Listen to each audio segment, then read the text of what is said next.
Hi everyone, thanks so much for joining us today. I'm Jim Thunder, and along with my beautiful wife Alicia Thunder, we have recently started a Facebook group called Civil Rights Talk Black and Indigenous Perspectives, and we've recently changed the name to Building BIPOC Bridges. It's a little bit shorter and it's a little bit easier for people to get the gist of what we're trying to do. We're trying to build bridges between Black and Indigenous people of color to help them see how we can be better allies with and for each other, and how can people of other nationalities join in and become better allies as well. One thing that Alicia and I both realized through after getting married and really learning about each other is that there will never be a situation when we're done learning about each other's race and about each other's culture and ethnicity and so on. It's a lifelong process, and as we do that series of learning, and as we put the effort to learn, it's an expression of love that's probably one of the most significant that you can get. And so this page and this series in this discussion is sort of inviting other people to join in that expression of love for each other as different members of humanity. And so if people could come in, if people are curious about how they can be better allies, join the page, share our videos, and just help us just to be better people overall together. So you're welcome to join, listen, share, and if you're interested in becoming coming onto this page and joining in the discussion through video form, absolutely feel free to message us and let us know. So today, what we are going to be doing is interviewing our very first guest. So unfortunately, Alicia is not able to be here today. She's tied up with other commitments, but she'll be here for future videos. And so today, our guest is Norma Hamilton. She is a PhD and a professor from the University of Brasilia, and she's also Alicia's sister. Alicia and Norma both grew up in Jamaica. Now Alicia lives in Canada, and Norma lives in Brazil. And Norma is now a successful PhD, and she's also a professor at the University of Brasilia. She's recently published a book called Feminisms and Contemporary Literature. And so the book was recently published, and it's been launched. And in this book, she uses the methodology of studying contemporary literature as a means of examining what are the sort of race-based inequalities in society and what can we do to make things better. And so it's an incredible book, and that's what we're going to be discussing today, and just exploring art as a transformative tool in society. So with that, I'm going to open it up and ask Norma our first question to kick off the interview. Norma, can you tell us a little bit about the premise of your book, what it is about, and what can people expect to learn from it? Yes. So first of all, I'd like to thank you. I'm really happy. It's my pleasure to be here to be able to share or to present my book. It has been recently published by the publishing company from Brazil called Horizonte. And so the book is from the area of literary criticism, and I present the perspectives of different writers, Black female writers from the United States, Maya Angelou, Toni Morrison, and others, and Black female Caribbean writers, Michelle Cliff, Erna Broadbent, and Merle Hodge.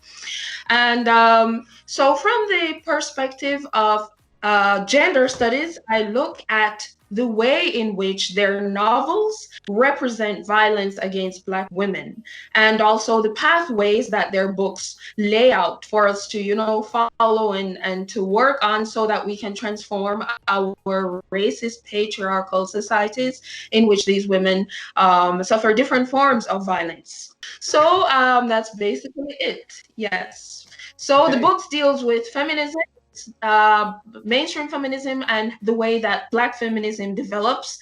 And then it presents novels written by Toni Morrison, Maya Angelou, Merle Hodge, and the other writers I mentioned, and how the dialogue developed between feminisms and creating a stage through literature, through this artistic form of expressing the perspectives of the Black community and specifically Black women. Your book also talks about the fact that there is a type of racism that is less visible and less overt, and the fact that this is a problem in society. So can you talk a little bit more about what you mean by that? Like, what would you say to people who think that we are living in a post-racist society?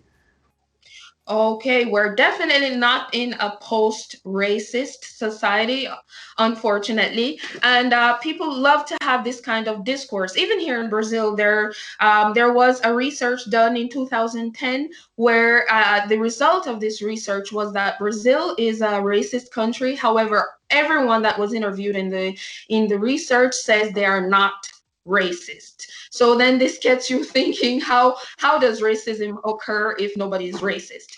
But however, going back to your question, the kind of violence that is not so visible is many people pay attention to physical violence, and few people really look at the depth of the damage done by psychological violence, which is also known as symbolic violence.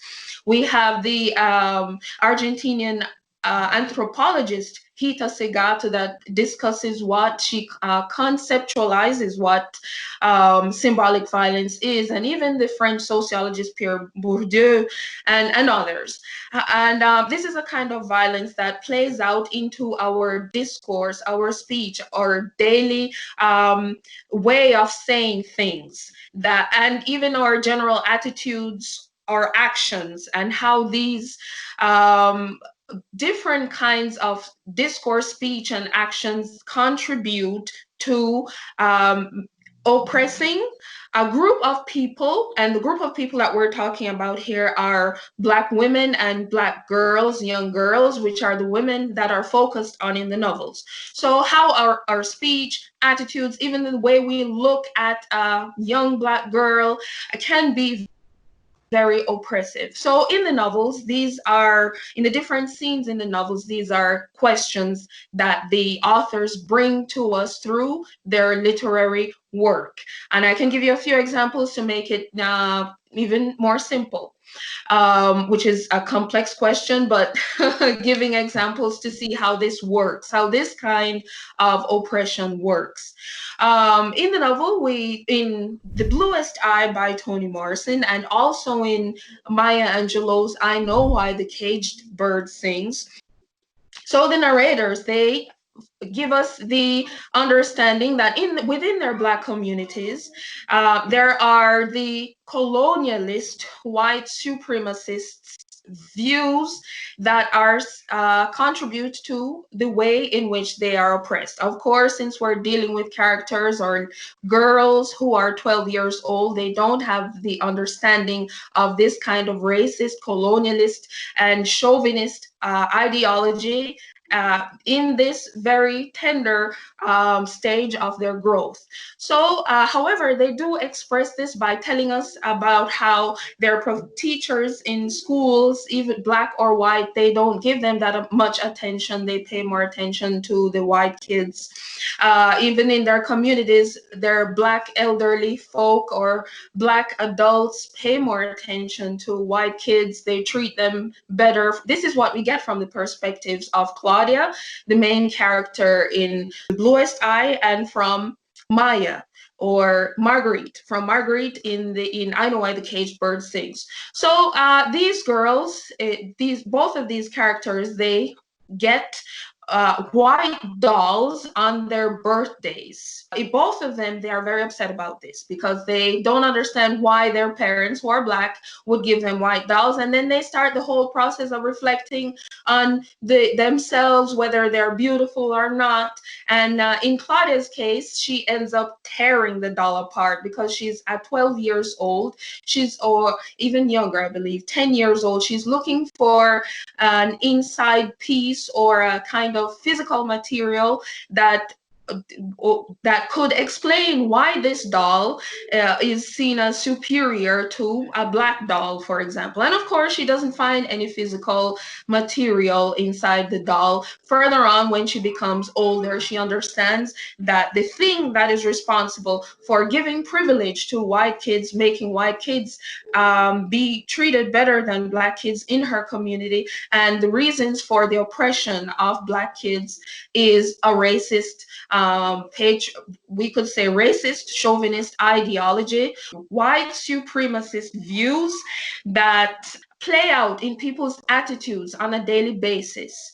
So this is the kind of thing we're talking about, which is dangerous for kids who are in the process of growth, who are learning to become confident as human beings. This is just one tiny part of the novels because they're really great. They show us how an entire black community is dehumanized.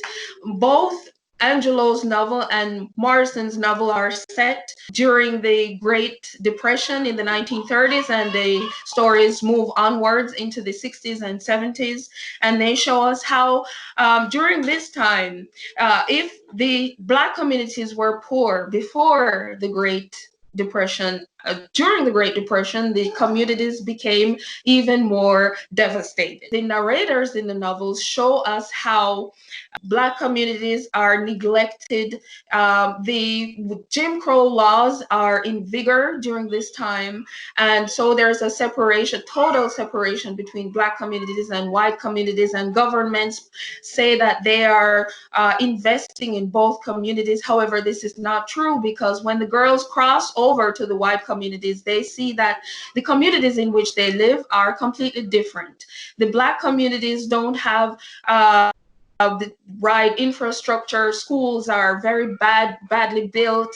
All the basic necessities that they need are in very poor conditions. And so this is, now I'm looking at kind of structural violence, where we can see that governments don't do their part in doing what they said that they would do, doing what they said on paper.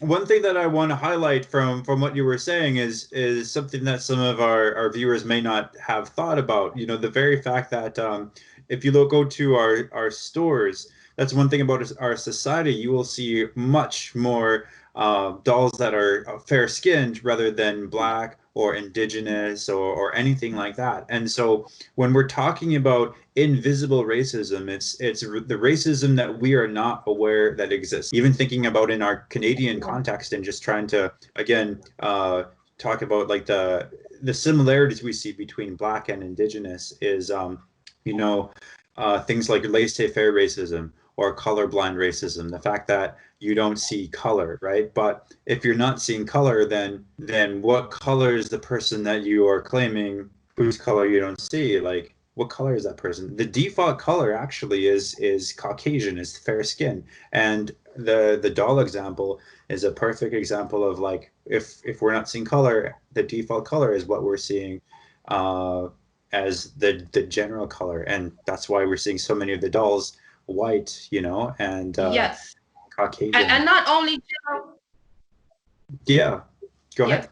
And not only the idea of general color, because in many societies, white is not even seen as a color, and white people are seen as though they don't have a race, and they do have a race.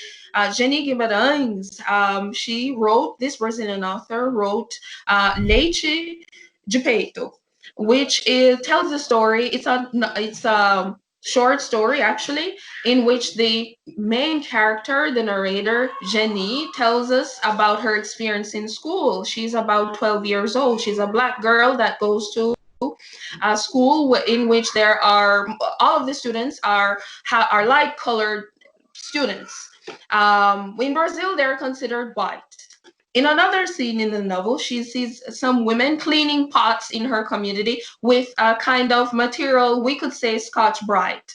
They are cleaning off the dirt off the pots. These pots that have been used so many times, they're so black or so dark. And then later on, Jenny gets this Scotch Brite, and she starts to scrape her skin because she wants to scrape off the blackness of her skin. This is a kind of psychological violence that becomes internalized when a Black kid grows up into this racist, is born into a racist culture and grows up into a racist culture that teaches her that she's inferior and that she doesn't deserve to be treated, or she's seen as not human. She's dehumanized. And so by bringing these different scenes and stories to us, the novels really open our eyes and make us more aware of this kind of violence that is less visible. And I think it's really good as we go through the discussion to look for the similarities between Black and Indigenous experiences. And so as you were talking, like some of the things that came up is the residential school experience. You know, this idea that you're having this impression on young minds that their culture is inferior. And, you know, when you're talking about sort of trying to scrub off the skin, you know, there are a lot of experiences that some Indigenous people have had as a result of their traumatic experiences. And even if we can just talk for a little bit about art and how art and artistic expression and different artistic manifestations contribute to changing society. You know, you talked, as you were talking about different authors, I'm thinking about different Indigenous authors who are doing the same sort of function. There's Sherman Alexie, same thing with Richard Wagamese. Try it, here we go. Let me in. Let's see what you can do.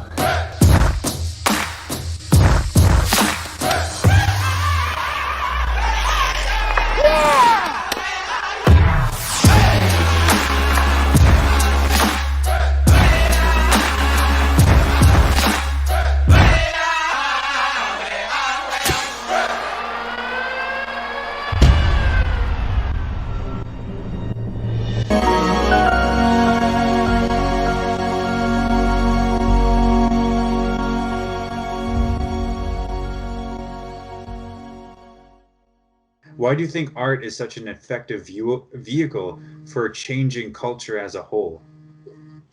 Right. Art is very important because it contributes to shaping and molding our culture.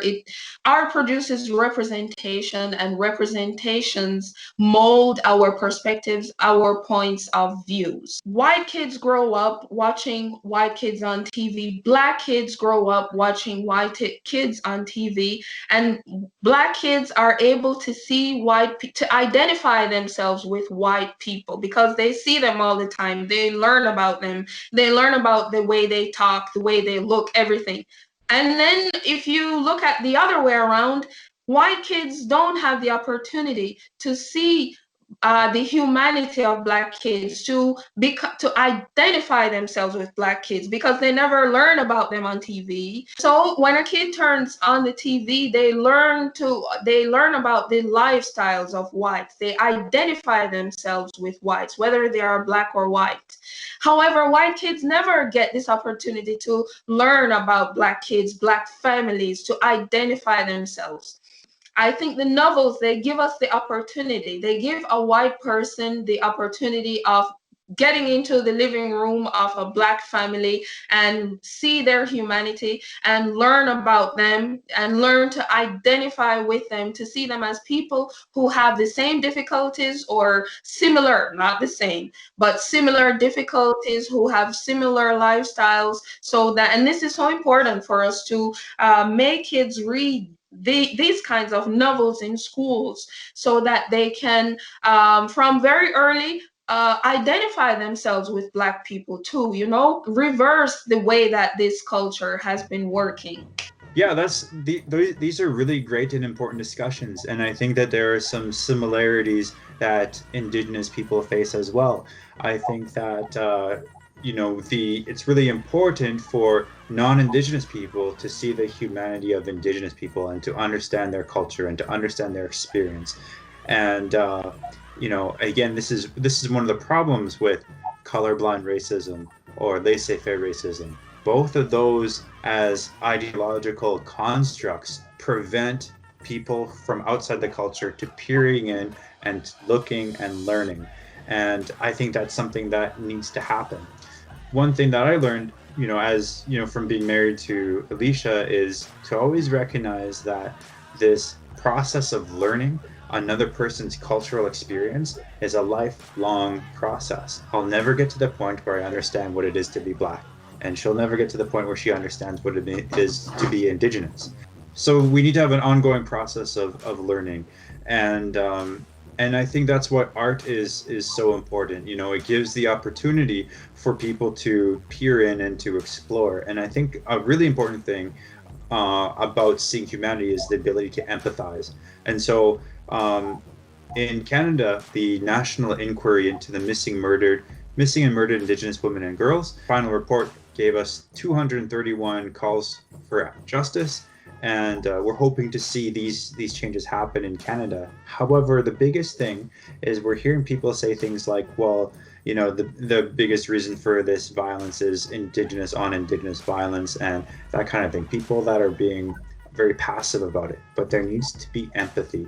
And so we have different artistic projects and artistic manifestations, such as the Red Dress Project, and where you hang up red dresses, and the red dresses are representative of those who were murdered and lost, and just different things, different.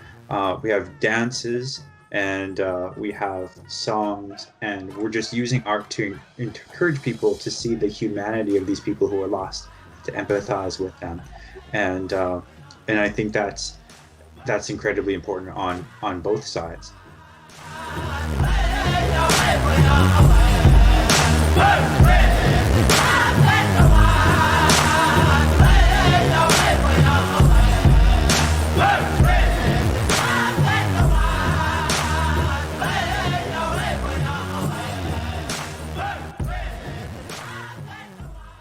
Yeah, thank you so much for being part of this discussion and just sharing all your wisdom that you've learned through your books and through your studies. The one final thing that I would like to ask you as part of this discussion is, where do people go from here? So what have you learned about where society needs to go, and how can we make these changes? So for the individuals who are listening, so what can they do to help make society a better place? All right, the first thing that I'm going to say is something that we're not going to be all happy to hear, but it's what I've observed. We are all, whether I'm Black or white, or whether you're Indigenous or white, we were all born in a racist, patriarchal society, and we have been raised in this culture. Mm-hmm. So the fact that we're all produced within this culture means that our starting point is a negative one, and we need to, in some way, change this perspective. And the moment when we start becoming aware and conscious of the necessity of transformation of ourselves, this will take hard work. It's not something that will occur overnight, because since we've spent all our lives using a language that is racist, using a language that is patriarchal, and being taught attitudes that portray these different ideologies, we need to think about, reflect on our discourses, our actions, and work at this on a daily basis. So how do we work on this on a daily basis? I think that if you are a white family, it's important to introduce your kids to Black kids. It's important to let your kids watch cartoons that have Black kids in them. This is a two-way thing. We learn about your humanity. We learn to identify ourselves with you. So I think it would be only fair for white kids to learn to identify themselves with Black kids, to see their humanity, and not be, when they're older and they're walking down the street and they see a Black guy coming, they start feeling afraid. This is what contemporary culture teaches us, and we need to change that, transform that. We need to learn to see the humanity in this other group that has been neglected, so have them invite a Black family over to have lunch with them, let your kids play. We need to contribute to making Black kids confident. Yes, and Benjamin, just one final thing before we end. I think these small things that we can do with our speech or with our actions, the way you look at a kid with eyes that make them feel confident.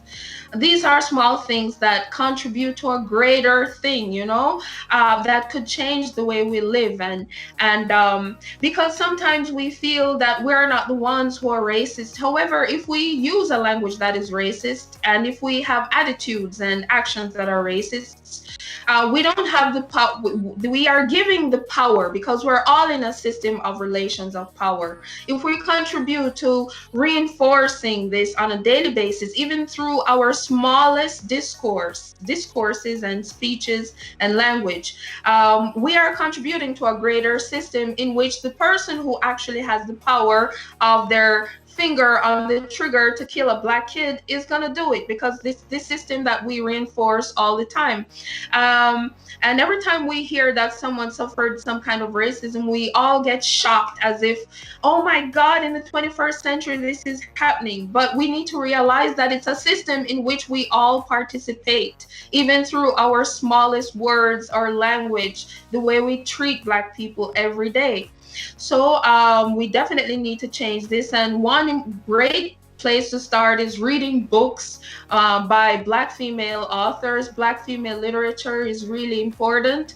Authors like Toni Morrison, Maya Angelou, Toni Cade Bambara, Michelle Cliff, Alice Walker, Merle Hodge, Erna Brodber, whoever you could read, that could and it's important to introduce these novels to your kids, because they are important for our process of growth. And the final thing I'm going to say is that we're all in a process of growth, in changing this transformation towards a fair society, a society that is better for all of us. Becoming aware and being anti-racist is a process that it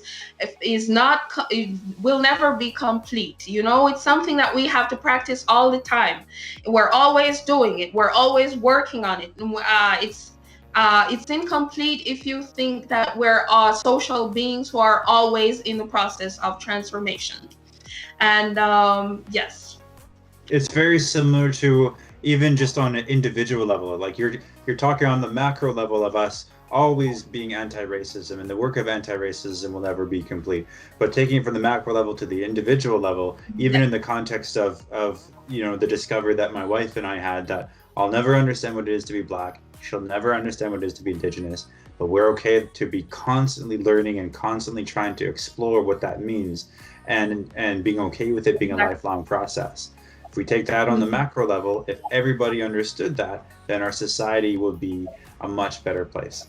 Yes, exactly. Awesome.